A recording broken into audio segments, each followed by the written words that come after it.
নমস্কার বন্ধুরা, আমি রনিতা আর আমার ইউটিউব চ্যানেল 5 ফোড়নে আপনাদের সকলকে স্বাগত।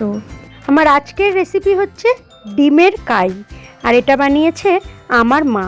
দেখি কি কি উপকরণ লাগছে।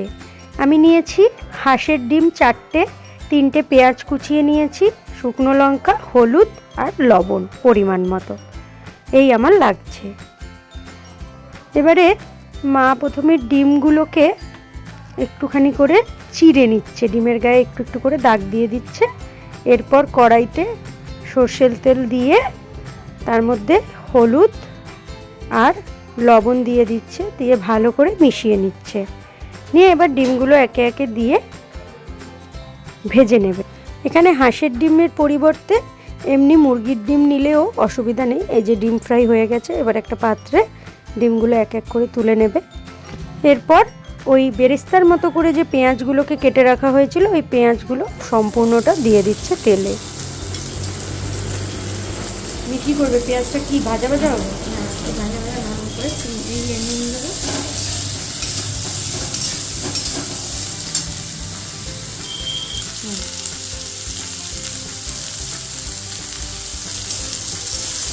পেঁয়াজটা লাল করে ভাজা হয়ে গেছে, আর এর মধ্যে দুটো কাঁচা লঙ্কাও চিনে দিয়ে দিয়েছিল। আর এদিকে যে শুকনো লঙ্কা, হলুদ, লবণ ছিল, সেটাকে জল দিয়ে একটা মিশ্রণ বানিয়ে নিই। এই মিশ্রণটা এবার ওই ভাজা পেঁয়াজের মধ্যে দিয়ে ভালো করে মশলাটাকে কষিয়ে নিতে হবে।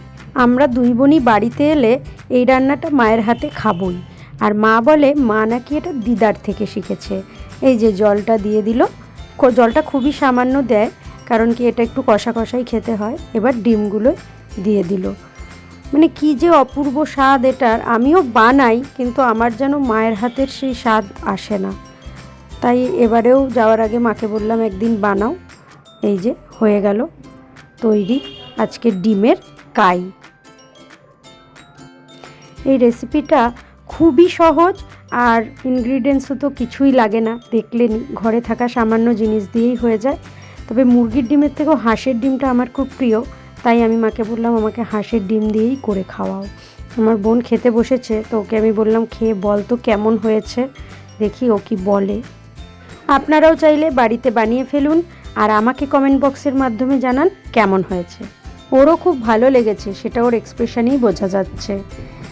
আর আপনারা কিন্তু আমার চ্যানেল 5 ফোড়নকে লাইক, শেয়ার, সাবস্ক্রাইব করতে থাকুন। আর চলি, টাটা।